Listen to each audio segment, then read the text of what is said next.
friends. I never cared either way. Looking for a reason, searching for a sign, reaching out with both hands. I gotta feel the kick inside. Oh, fire! Oh, fire! Oh, fire! Oh, fire, fire, fire! Hey!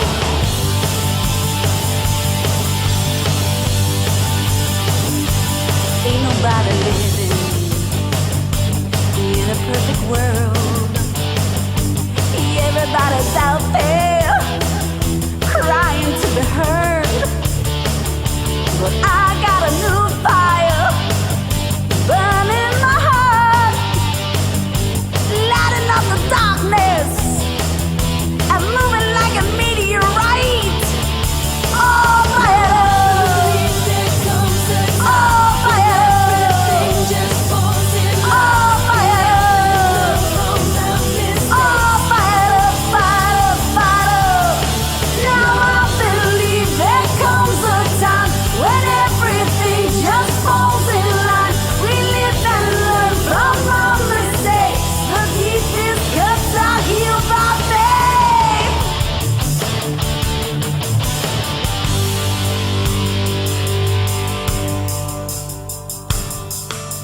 Now I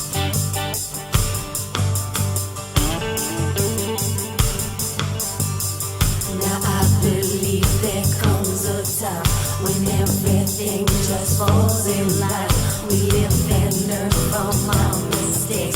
The deepest cuts are healed by faith. Now I believe there comes a time when everything just falls in line. We live and learn from our mistakes. The deepest cuts are healed by faith. Now I believe there comes a time when everything just falls in line. We live and learn from our mistakes. The deepest cuts are healed by faith. Now I believe. Oh, fire! Oh, fire!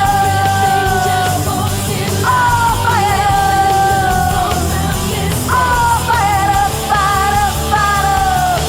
Now I believe there comes a time when everything just falls in line. We live and learn from our mistakes. The deepest cuts are healed by faith.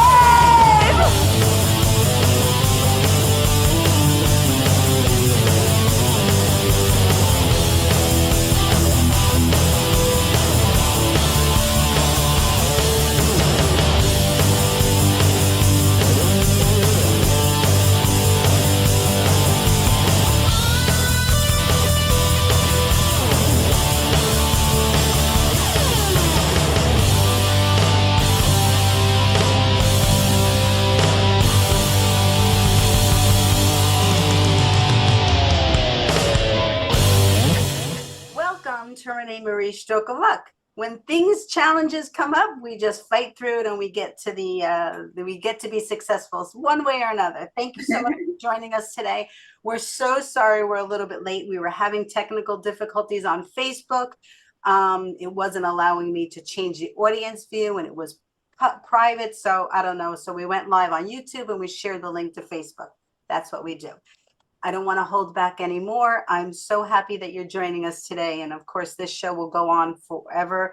We're going to share it to YouTube and to on the website and on Facebook and social media and all that kind of stuff. Today is a really important show because we have two wonderful, wonderful guests on the show. And they both attended, actually our three guests today, Teresa St. Francis from the second show, joined us at the Unconditional Love concert. And I'm still flying from it. And I can't wait to hear Celeste and Ashley's testimonial or view on it.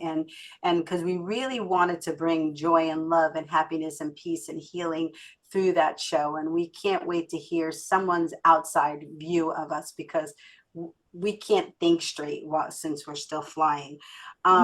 Ashley experienced the stroke. I don't like to say suffered a stroke because when you experience a stroke, it's only one single portion of your life. It's not your Mm-hmm. entire life. It's not your Yeah. entire being. And I can't wait to hear her story.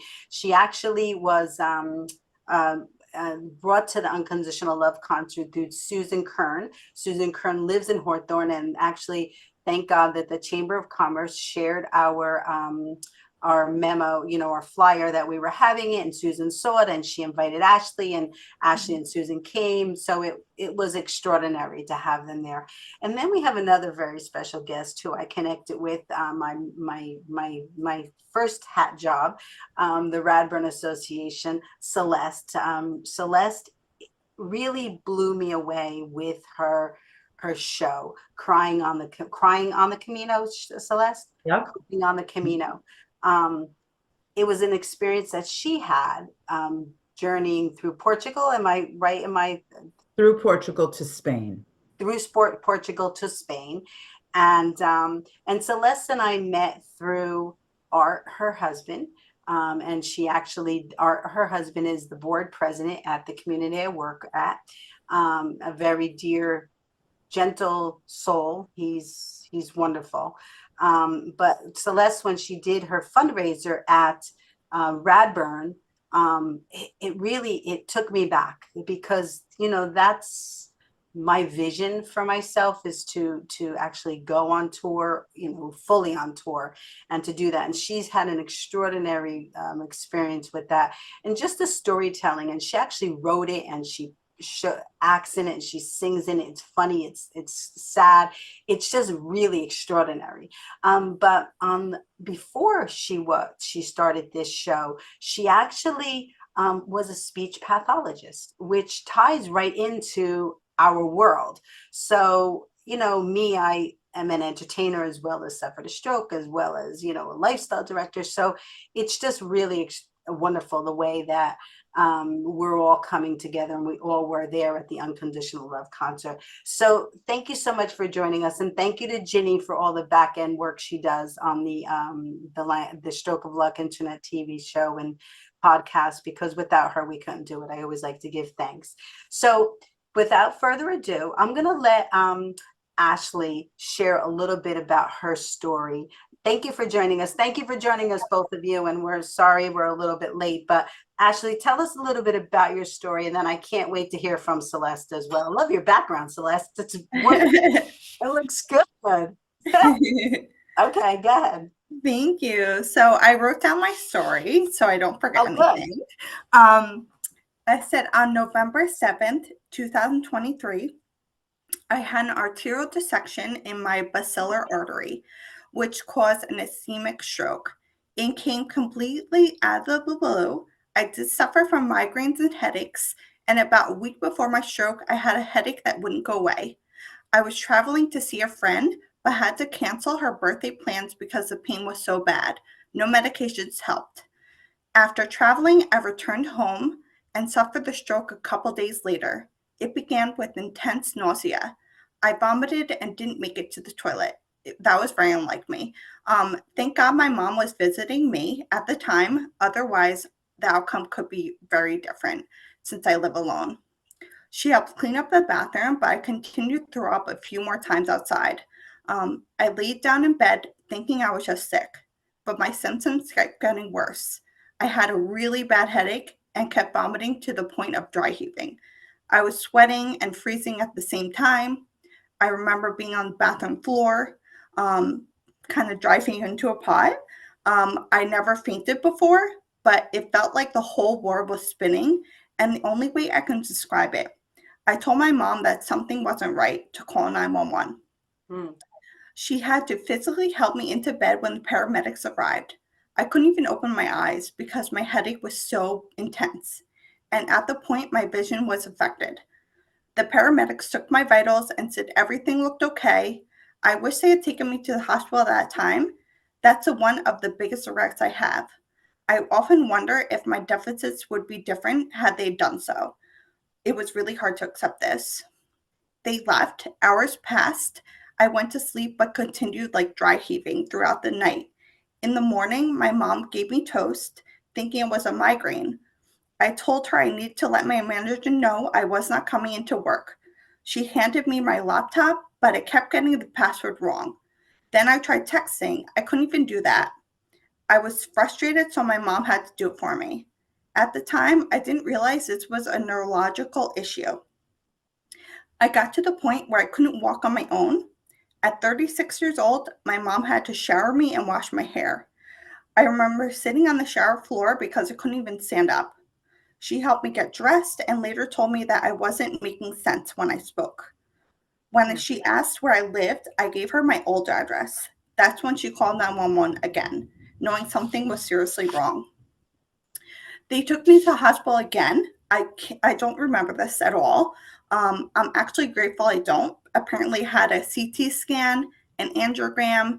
They performed an emergency craniectomy on me to relieve pressure on my brainstem. When I woke up, I was coming out of a 2-week coma. The first thing I asked my mom was, "Where's Dad? He doesn't care," because I only saw her. He had passed away 3 years earlier. She didn't even want to tell me right away, but the doctor told her it was best to be honest with me. When she did, I remembered everything about his passing and started crying, reliving the grief all over again. I stayed in the hospital for almost a month. The whole time was very blurry. I only remember bits and pieces. I woke up with double vision, faces were warped, and I had to cover one eye just to see clearly. Friends came to visit, including one friend who flew in from Texas with her daughter and stayed a month with me. After nearly a month at St. Clair's, I was transferred to Kessler in West Orange for inpatient rehab. I had occupational therapy, physical therapy, speech therapy, and cognitive therapy every day, except on weekends. During this time, I slept a lot. I couldn't walk on my own at first and went from using a wheelchair to a walker. I still needed the walker when I left Kessler. My mom was by my side every day, all day. Our big outing was going to the Kessler Cafe in my wheelchair and looking at the fish in the tank downstairs. I also missed my pets terribly. That's all I talked about. I have a dog and 2 cats.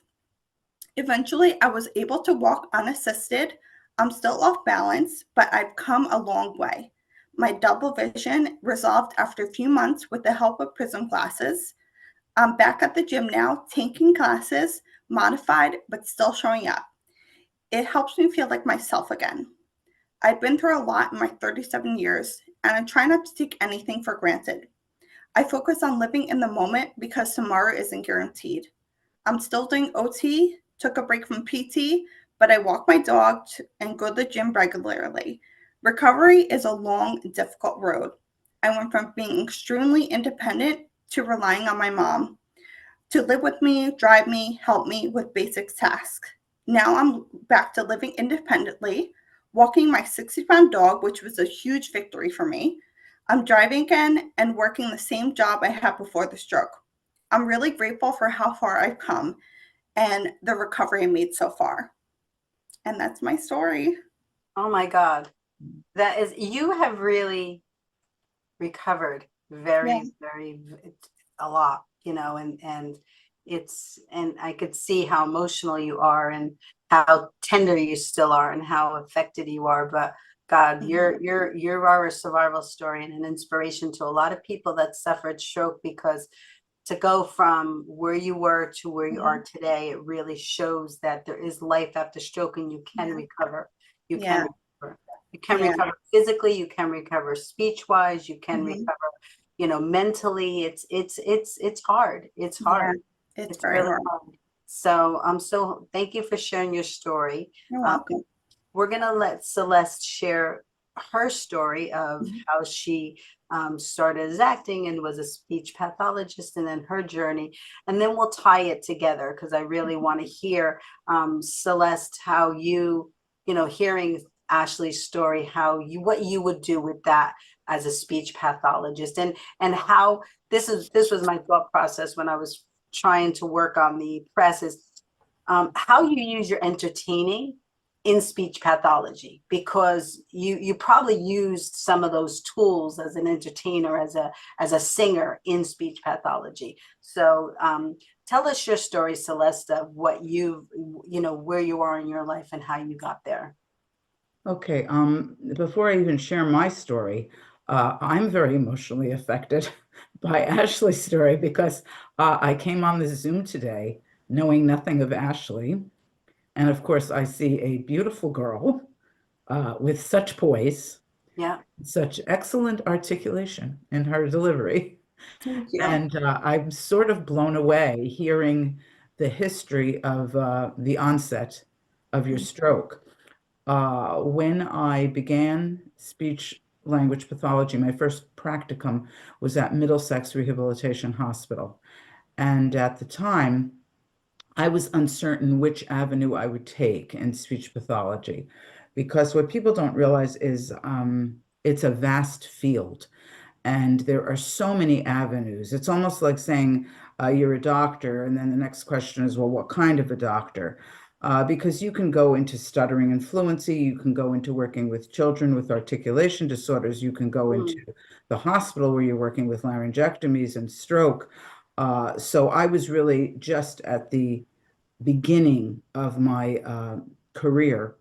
And when working with stroke, I remember the thing that startled me most of all in my young years was realizing that the people before me, my clients, were people with intact, not all of them, but basically intact mental capability, but the output was affected.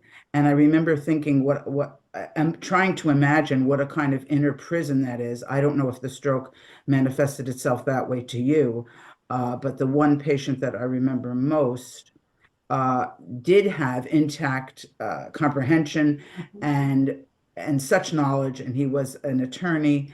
And I kept thinking, with all the knowledge in his head, he's having difficulty articulating that a pencil is a pencil.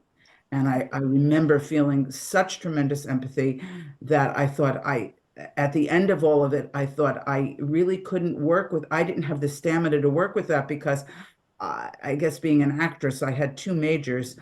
I would be so empathetic that it would affect me emotionally. And I remember my practicum supervisor telling me, you can't cry when you're working with these people. Yeah. But anyway, that was my limited experience with it. And I'm just so impressed to see you as you are today and to see how clearly you can reveal your thoughts and the content. And to move towards me, I Can I share one thing, Celeste, while sure. we're on that, because otherwise I'll forget.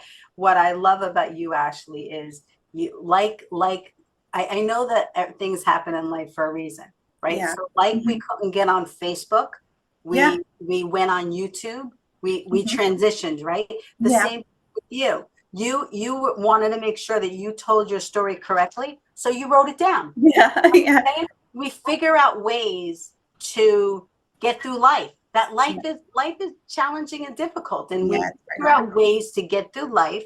And I love that. I love the fact that you took charge and you said, and you just said, I wrote it down. Like that's incredible. That's incredible. Yeah.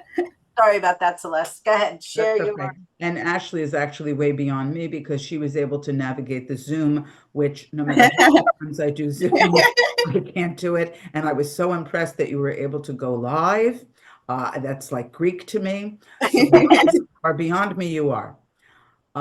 So when I was a young student, from an early age, all I wanted to do was be an actress, singer. My father was a laborer. He struggled financially to put four of us through college. And the notion was you don't go to college without a degree that is definitive in putting you towards a career path. So the deal was I could get a degree in theater arts, but I had to have a separate degree. So it wasn't a speech and theater degree. It was two totally separate majors. So I had a major in speech pathology and I had a major in theater arts. And upon graduating, my intention was to just go off to New York. And then as life would have it, I was offered a graduate assistantship. And I was wise enough to know that, wow, I should go for my master's in speech pathology because it's all paid for. I came out, I did speech therapy for about 5 or 6 years with the notion that all I wanted to do was save my money so that I could go off to New York and be an actress. And at the time, I saved a whopping $1,000 which in, the late 70s is a great amount of money. And I was off to New York with my $1,000, and that's what started my theater career. And at the time, I worked continually. I had an agent, I had an equity card.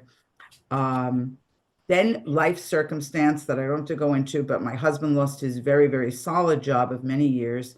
And I was actually doing Dolly in Hello Dolly.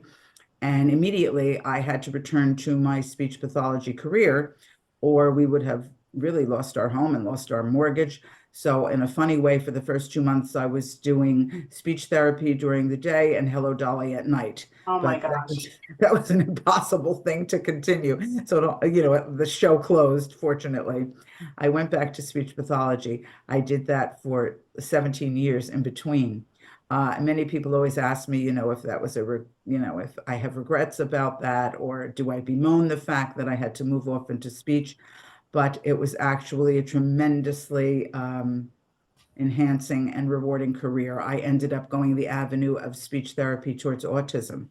And Wow. yes, Renee, I used my theatrical background in a considerable way in working with autism, because from a layman perspective, music and a song is in a different area of the brain than language. So many, many times I could focus the attention of the individual with autism by working with song. So we would have greeting songs, we would have, anything in the realm of social skills. I would do little songs about it. Eyes on me, look and see, which is much better than just saying, look at me, look at me. And just the cadence and the rhythm would connect to these students. And interestingly, when I began to supervise speech language students, they would use these, oh, I don't sing. You don't have to sing. You just have to make sure that your rhythm changes, that you use elongated vowels at higher pitches, and just rhythmic kinds of things to focus and secure attention. So the last few years, my intention was just finish your speech therapy so that you can get back to theater. Yeah. And so let's see, I'm about 65 when I left my speech therapy career, and I started to move back into the theater realm. Started to get jobs. I did Anne Frank in West Virginia. I was cast in Gentleman's Guide. It's just a musical. And right at the time when I was cast in Gentleman's Guide and finally getting back into my love of theater, and COVID hit. And I remember at the time the theater closed, and I guess, reflecting all of our naivete, I was like, well, maybe in 1 or 2 months, the theater will reopen. And lo and behold, the theater it reopened 2 years later. And what happened is I wanted to do something different. I wanted a life change. It's a retirement, a change in life. I wanted an adventure. So 2 older friends have walked the Camino actually 17 times. The Camino, for those who don't know, the Camino is a series of trails all throughout Europe from many different destinations. All of these trails end at the Cathedral de Compostela in Galicia, Spain. That is where we are all headed. Legend has it that the remains of the Apostle St. James are buried at this site. So a lot of people do it for this religious association. But over the years, it's changed. People do it for the physical challenge, the mental challenge of walking on your own. People do it to be a part of that history. Many reasons. For me, I just wanted a risk and an adventure. But I didn't realize I was with 2 warrior people who walked continually, never pausing, even at the top of a hill, no change in respiration. Their goal was to walk, so they didn't relish in eating times. So we had very minimal food in terms of my analysis of it. Minimal food, horrible sleeping quarters. So as I was walking, I started recording into my phone. They're going to kill me, things, I'm never going to make it. This is ridiculous. Why did I do this? So when I came home, I started to transcribe. There was no intention of writing a show, but I started to transcribe that which I have said into my phone onto paper. And as I saw it formulated on paper, it moved into workshop performances. COVID was still lingering, so I started the show in living rooms, graduating to the library where we had small audiences of 50, then onto churches, then onto theaters. And fortunately, in the last 3 years, I've been in 15 different states, doing my show all over the place, in Spain and in Canada. It's remarkable. At this age, did I ever think I'd be doing a show and traveling all around? And I like to say the saying, that pilgrims, you're a pilgrim when you walk the Camino. And the pilgrims say the real Camino begins when the first Camino ends, Hmm. which reflects the Camino is our way through life. You Yeah. don't have to walk that necessary Camino. You, Renee, Ashley, we all have our own Camino. We all have our own pathway that we're going through. And you don't know where the one journey ends and where it will lead you to. And who would have thought that my walking with a backpack for 200 miles would lead me to writing my own show? So Wow. that's basically my story. Well, that flows right into Ashley. But we'll get back to, I really want to hear a little bit more about your walk, Celeste. And because I know during the show you spoke, you see your steps, and you share with each, pinpoint moment in the walk. But Celeste, Ashley, as Celeste just mentioned that, the Camino, I don't know the exact wording of what Celeste just said, but after you suffer a stroke, you're on a different Camino as well, right? Yeah, Right? you are. Like, it changes your whole life. Yeah, It changes it your does. whole life. So tell us a little bit about your mindset when I know you had asked, you knew that you needed help. You Yeah, asked your mom for help. yeah. What was going through your mind, and when did it shift that because I can tell that you have an inner strength about you, Mm-hmm. that you were gonna make it. You were gonna Yeah, And that is so important in life, to yeah. have that inner strength. Because when I was an ambassador at one of the hospitals, and I'd go into stroke rooms, what they wanted me to share with the patients was that they really had to do it. We had to. I mean, you can have doctors around, you can have people, you can have everybody, but if you don't have that inner strength to help you and to want to get there, Yeah. you can't. So share a little bit about. So I feel like, the stroke took a lot away from me. It affected my right side, which is on my dominant side. I used to like paint and draw, and I loved doing makeup before. So in the early days of recovery, I was like really hard on myself. I used to cry a lot and be like I used to be like, why does this happen to me? Like things like that. So going forward, I feel like you have to accept what happened. And it's kind of like when you accept it, then I don't think I was making recovery in the beginning, but once you accept it, it's kind of like, okay, I might have to like go into the gym, for example. I might have to modify things, kind of make it work for you. And like walking my dog, I was like, oh my God, I'm so nervous. But walking her, I'm like, okay, we can do this, Luna. We can make it. We can do it, taking my dog for a walk. And I had like my mom with me or a friend with me at first. But I feel like it was really hard to accept because you kind of like grieve the person you were before and you're so different afterwards. Um, but yeah, like I'm still working on myself. So I feel like the biggest thing too is like putting the work in and working on yourself. I'm still going to OT. I'm still doing PT. Um, and like I'm working full time again. It's kind of like when I was in disability for 6 months during my stroke. Mhm. It's kind of like I felt like I didn't have a purpose. So going back to work, I felt like I had a purpose. I'm like, okay, you have a purpose in life. You know, it kind of makes you feel like you have a purpose. So like going back to things you're used to before, like little by little, you kind of feel like, okay, you know, I'm kind of going back to my old ways. That's good. So what was the moment that you, I guess when you said, okay, when you accepted it, because I guess sometimes stroke patients, like with anybody that has a major change in their life, they don't Yeah. want to let go. I was just listening to Mel Robbins yesterday. You know, she's got a great podcast out, Yeah. and her book is Let Go, Let Mm-hmm. Go. Yeah. And I guess we all have to let go, Yeah. to be able to that new journey, that new road we're on.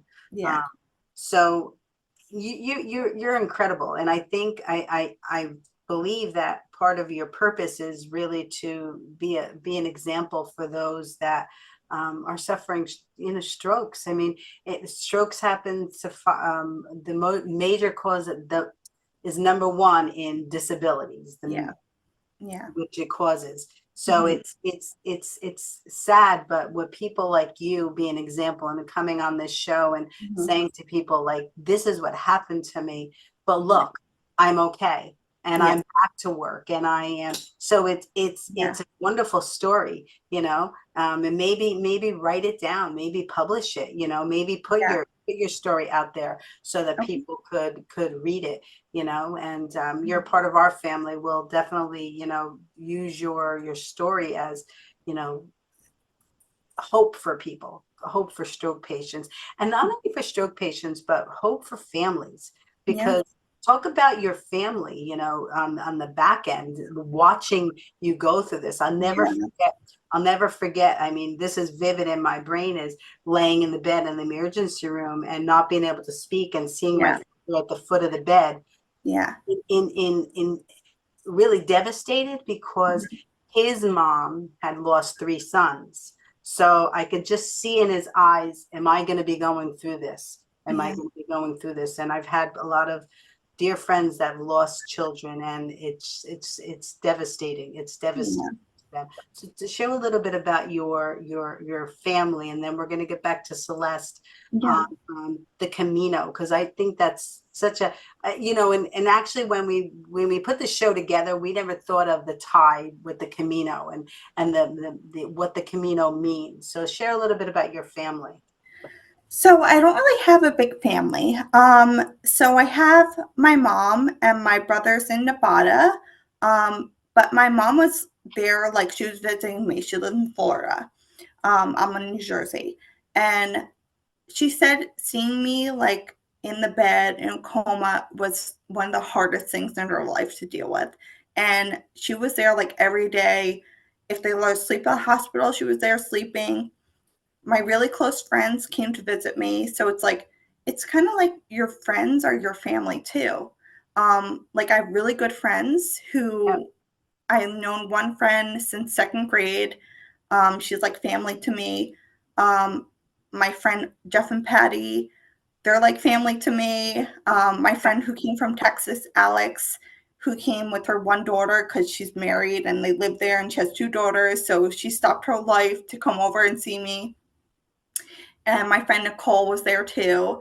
Um, but yeah, it's like they might not be blood, but I consider them family and they were always there for me.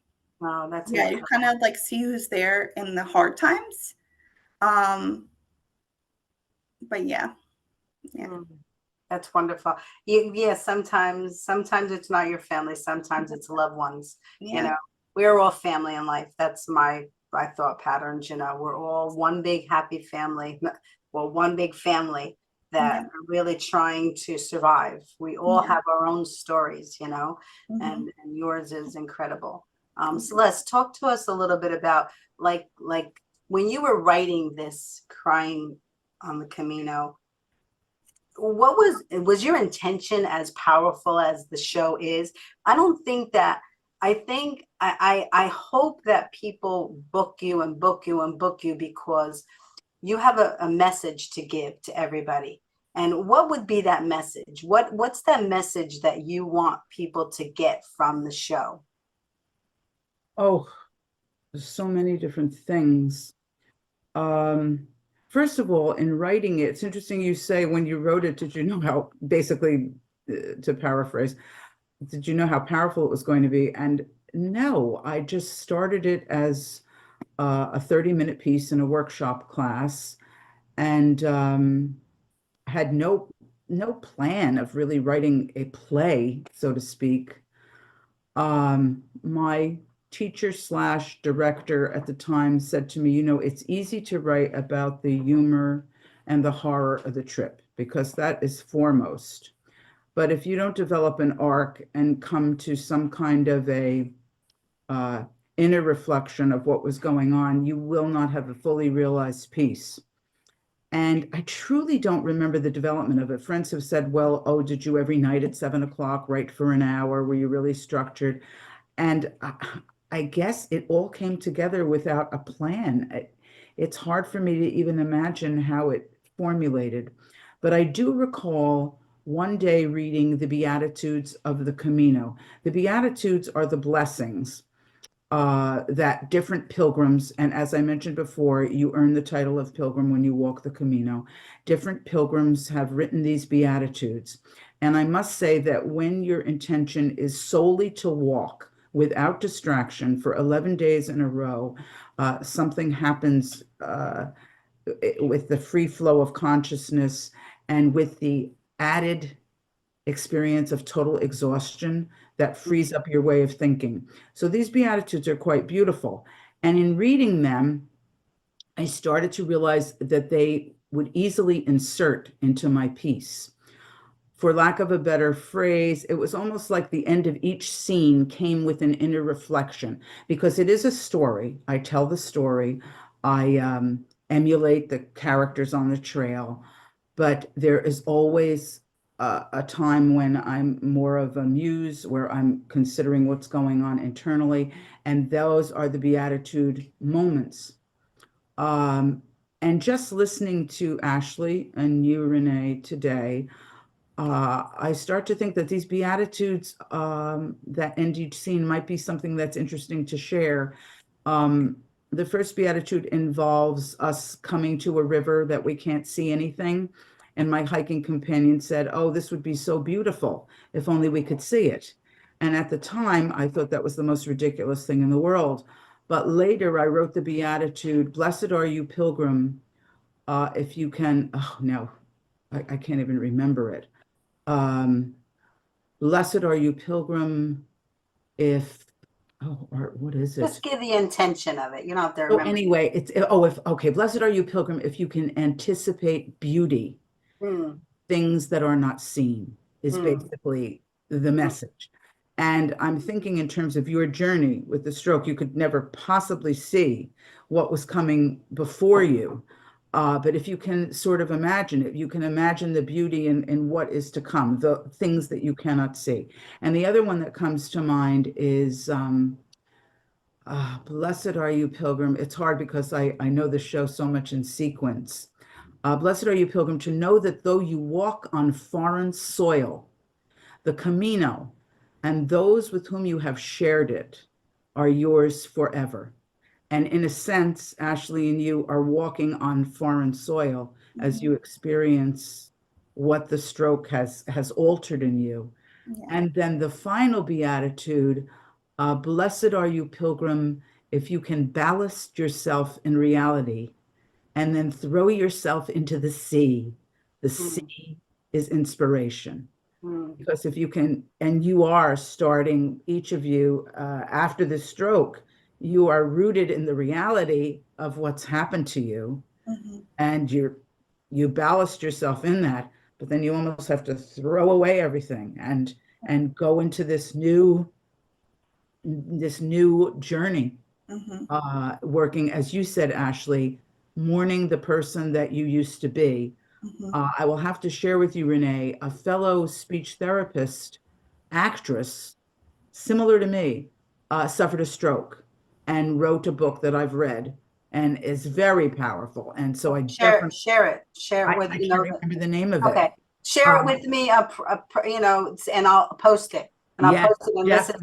definitely. And we could definitely invite her to be on the show. We can all come back and have a continued. Her name is Lauren Marks. I know that. Her name is Okay. Lauren Marks. And I found the story so powerful. Mm. And so now I've gone so tangential, I can't remember, Renee, what your actual No.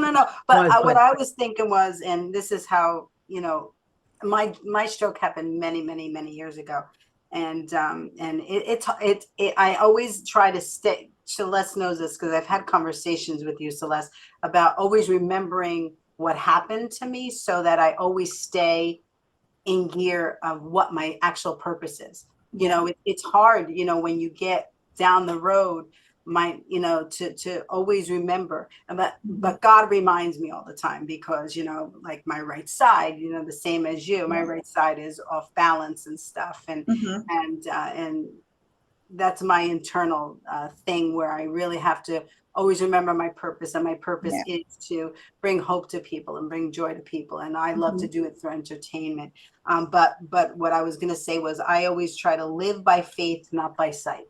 Live by faith, not by sight. Sometimes you don't see what's in front of you, but you got to keep pushing to you know, get those the happiness and the joys, and you have to look in the little moments. You know, you have to revel in those things that you do right now. Like, you know, you said, you know, you would accomplish one thing and you're joyous about that, you're happy, you're proud of yourself, which is a wonderful thing to be able to acknowledge that. Because sometimes stroke patients, and I know this only because I've interviewed millions and hundreds, but sometimes they aren't able to understand that. You know, we go back to the comprehension that Celeste was talking about. Sometimes they don't get that comprehension back, so it's really hard for them. I always try to say on my show and stuff, please help me to bridge that gap between a stroke patient that can't understand what they need to successfully, you know, recover. Because recovery, it takes that positive attitude. Recovery takes, you know, that work that we need to do on our own, but sometimes they don't have that ability to do that. So how do we bridge that gap? Because those people that are in the middle, that they can't do that, that's what I have compassion for. Because, like, you know, sometimes when we meet somebody that we don't know, and you know, they're not able to speak clearly to us, sometimes we go to the negative about them, and it's not, you know, sometimes they don't have the capability of doing that. So it's really you know, very challenging for those. So I want everybody to remember that sometimes when you meet somebody, you have to walk by faith, not by sight, and just hope that, you know, everything is okay in their lives and stuff. Celeste, so what I love about your show, one of the things, and actually what I'm thinking now is maybe we'll do a fundraiser. We'll pay you, but we'll do a fundraiser as well, because it's this, your show is bigger than just doing it for audiences. It really brings healing and recovery to people, to understand that Camino walk, understand the purpose behind it, you know. But what I love about your show, one of the things is how you and you said this before, the beatitudes or the blessings, that you do your show and then you go off to the podium and you make us reflect. You make us talk about you know, what you just showed us, the example of it. You know, it just was very powerful, very powerful. And you're doing it in close by, because I posted it Yes, on. I do have a local one coming up, which is really nice in terms of this podcast being very relevant. But I will be at the Williams Center in Rutherford, Spring Hall, but it's the Williams Cultural Center in Rutherford on August 13th, Wednesday night at 7 o'clock. So if you go to the Williams Center, you'll see it, and you'll see it on my Facebook page. And I put it in the press as But well. I have to say, as a theatrical experience, it has really been so overwhelmingly rewarding in a different way. Prior to this, you might hear people say, "Oh, you're so funny," or "You sing so well." But when people come and say to me, "When you said this, it made me think of this," that is a whole different form of reinforcement, to know that my words are resonating with the people in the audience, that my experience is becoming their experience. That's very powerful Mm, and hard to really explain. mm. Um, Well, if it exists for you, then it exists for the audience. yeah, what you shared it yourself is, at the end of the Camino was really the beginning of the Camino, right? The new walk. We have a few more minutes because I told Teresa we're going to be a little bit late in starting her show. We're just going to take a few more minutes. But what did I want to say? I wanted to say, I shouldn't have said about Teresa. I wanted to say that I really want you to share a few moments, closing the show, of where we're going now, what you're doing now, and and your visions for the next, few years, for how to bring healing. I know Celeste, yours has got to be to really get booked in the Camino, but there's so many things you can do. Do you have any other visions for yourself? I think they're more personal, my visions. Um, it's the Camino questions are: who am I? Where have I been? Where am I going? Who have I been? Really reflecting on that, um, reflecting on how I have conducted my life up to this point, and not just the examples of the past, but moving towards being better, to be better in different aspects of your life. I mean, that's the most simple way that I can explain the end, which Mm, was very powerful, um, and really more of a spiritual awareness that came to me at the end. mm. Hopefully that younger people, because I'm 63 myself, so that they understand that this is not something about seniors or about elderly people, older people, um, sharing, okay, I did everything in my life and now, it really is important for all ages to understand that life is short. Look at Ashley when Mm-hmm. she suffered her stroke. I Yeah. suffered a stroke at the age 26. In one split second, one Yeah. split second, one split second, we can't be Mhm. here anymore. And I always try to make people understand that in our teachings, and so that they know that life is a gift. Mhm. That's the last line in my, Stroke of Luck book. Life Yeah. is a gift. You have to really understand that, and be kind to everybody, because you don't Mhm. know what what they're going through, what they're Mhm. going through. I think that's really important. Actually, what's on your vision board? What I mean, you're really you're starting your Camino now, you know. Yeah. So I want to share with you, anytime you need anything, please don't hesitate to reach Thank out. you. Thank you. I You're part appreciate of the that. family now. So, whatever you need, if you Thank you. want to hang out with us, you want to, bring joy, you like whatever you need, we're here. We're here. Thank you. Thank you so much. Ashley, Um, wonderful meeting you. Thank you too. Wonderful meeting you. And your quote makes me think of my quote, my favorite, which is be kind. Yeah. Everyone you meet is fighting a hard battle, Yeah. and Yeah. you are and are succeeding. Yeah. Yeah. And like I feel like for my future, I would love to make a difference, even if it's one person's lives. Um, and be kind. Just like be kind to everyone. Yeah, but I was saying, like, if I can make a difference in one person's life and be kind of like a role model for someone, that's all that matters. Hmm.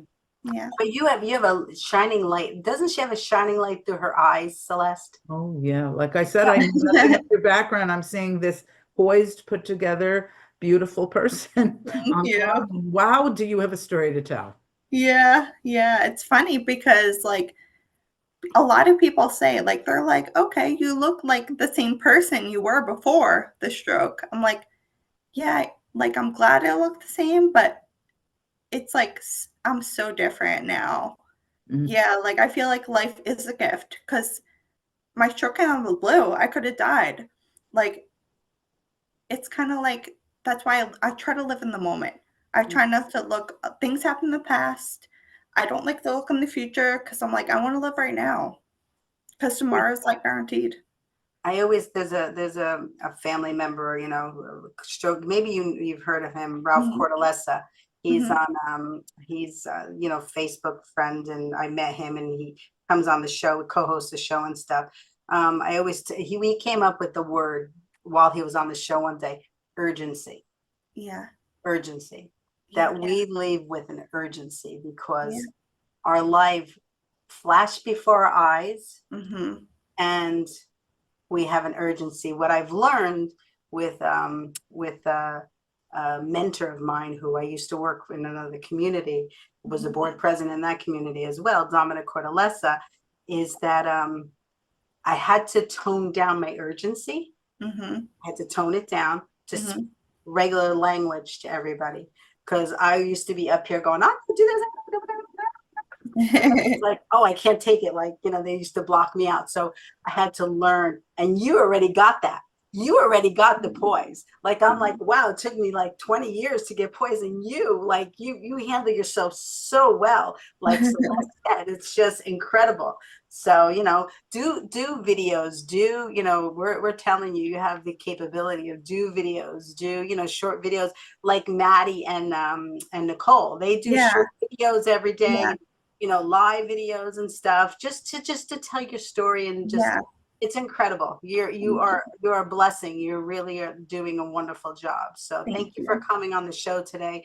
I know that it was a Sunday morning, and thank you, Celeste, to you as well. And I hope that everybody you know, joins, you know, follows both of them. Celeste, share with them where they can follow you on your website and on your Facebook page. I think she froze. Oh, Ashley, you're on Facebook as well, right? yeah. Under Facebook, I'm under Ash Rec, REC. Ash Rec. Yeah, You friended me, right? I You did. Yes. good, perfect. Mhm. So we can connect, and always. And thank you to Susan Hearn. Karen, Well, yes. she popped off for connecting us. And Yeah. thank you, Celeste. Yeah, You thank you. froze, and I know you had to hop off, but we want to thank you for being up. Here she is. Oh, here we are again. That's okay. Yeah, life happens, right? Yeah. But you know, that's why these things don't bother me, you know, when things Mhm. happen, because life, that's what life is about, right? Yeah. Life is about changes, Mhm. challenges, you Yeah. know, getting in the way and all that kind of stuff. Things So happen. um I'm gonna let you both do your goodbyes, and then I will close out. So let's give a little goodbye to everybody. Thank you. Where they can meet, where they can follow you on Facebook and on your website, so that they could see where you're doing your show next. Okay, the website is crycamino.com. Not crying, crycamino.com. And Ashley, come see my show. I will. Yes, Yeah, I'm excited. yeah, we could go together to the August show if you want. Oh, yeah. We'll Yeah, go let's do together to that. the August show. It's Yeah. incredible. And Renee, thank you for this. This is a wonderful way to start the morning.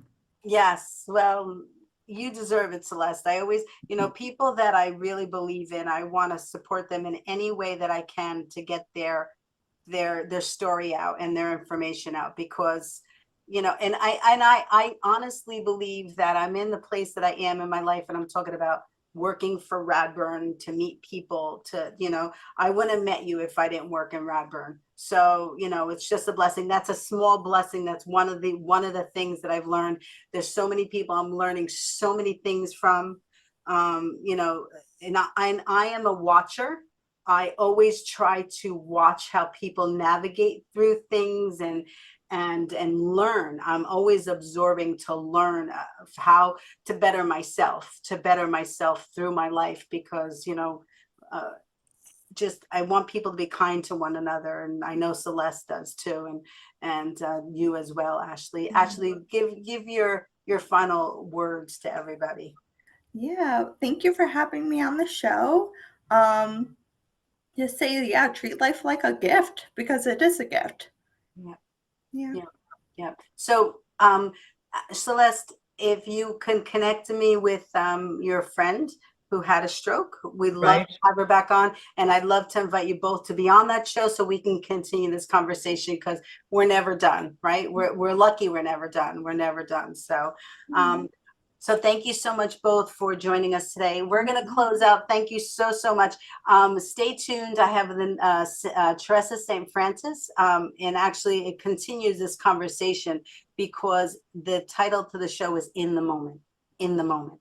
And Teresa really has a gift, and I can't wait for everybody to experience her gift, and as we continue this conversation. So thank you so much for joining us. Have a blessed Sunday, and enjoy the moments. Life is a gift, right? Thank you so much, everybody. Oh, on 3, we always blow kisses if you feel comfortable. 1, 2, 3.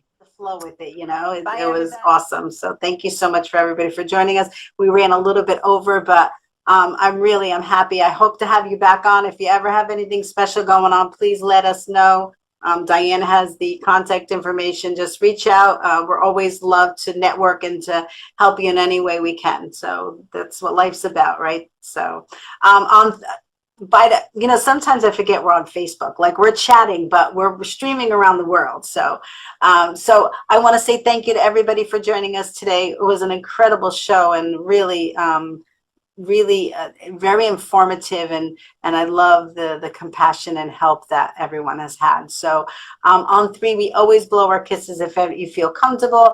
1, 2, 3. Bye, everybody. Have a stroke of luck in your life, and have a blessed day. Bye. Yo no sé qué tú piensas, yo no sé lo que haré,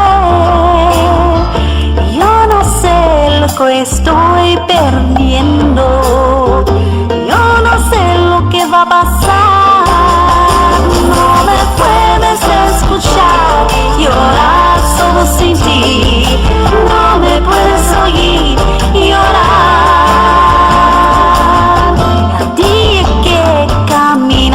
Por la puerta, todas las memorias fueron. Mi corazón está vacío, como si tuviera ayer.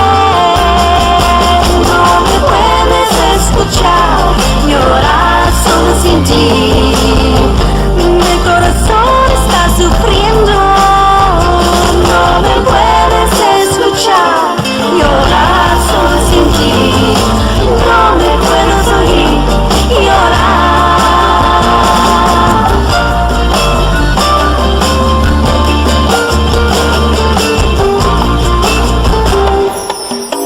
Usted está en mi sueño por la noche, por favor no peleemos.